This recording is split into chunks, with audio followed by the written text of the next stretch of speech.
So we're gonna make the pasta pomodoro. I personally love to roast the tomatoes with whole cloves of garlic.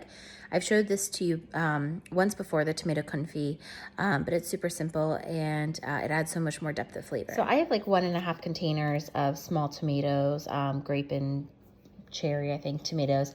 That's okay that they're different. It'll be lovely. And I have a Pyrex baking dish here. This is just a small one.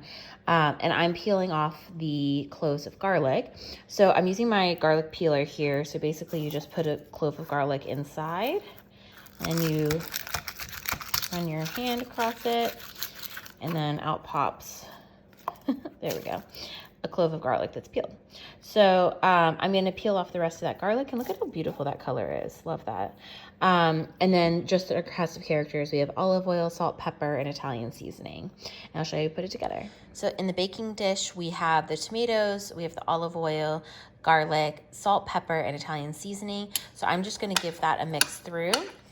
I've preheated the oven to 350, so these are gonna go for about an hour and a half, and we'll stir them like every half an hour just to make sure nobody's getting kind of stuck or burned. And you'll know it's done when you can just like smush the cloves of garlic, and all of the tomatoes are kind of like burst and withered. And then at the same time, I'm actually going to be roasting off a full head of garlic because I love having roasted garlic on hand to add to recipes. So I just cut off like the top 1/4 inch of the clove to expose, or the bulb to expose the cloves there. Drizzled on a bit of olive oil, sprinkled on a healthy bit of salt, and then I'm going to wrap that up into a little tin foil package, and that's going to go into the oven for an hour as well.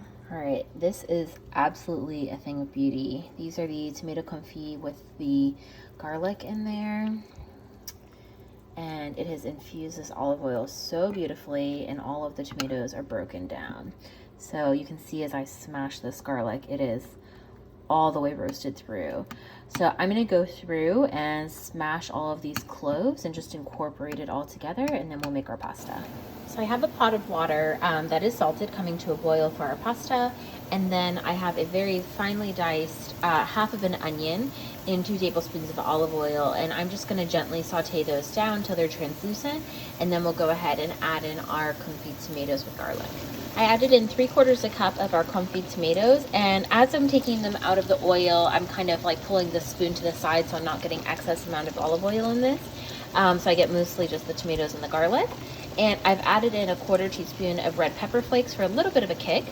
And I'm just boiling up some thin spaghetti over here.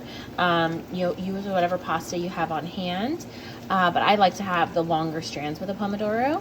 And then I'm just going to do a quick chiffon on some basil, which is when you cut it into the thin ribbon strips, which we'll toss in at the end. So I've tossed the spaghetti in with the sauce, and then I've just added in our basil and a 1/4 cup of Parmesan cheese. So I'm going to give this a toss together, and we will be all set. It is such a simple pasta, but the depth of flavor you get from cooking down those tomatoes, it just adds so much to the dish, and it's really going to be a pleaser for the whole family. Here's our finished dish. One thing I forgot to mention is I don't actually add salt or pepper till towards the end because the Parmesan cheese does have a bit of salt in it. So I always just taste for seasoning after I've incorporated all the ingredients. But I think it is so perfect and simplistic. I hope you enjoy.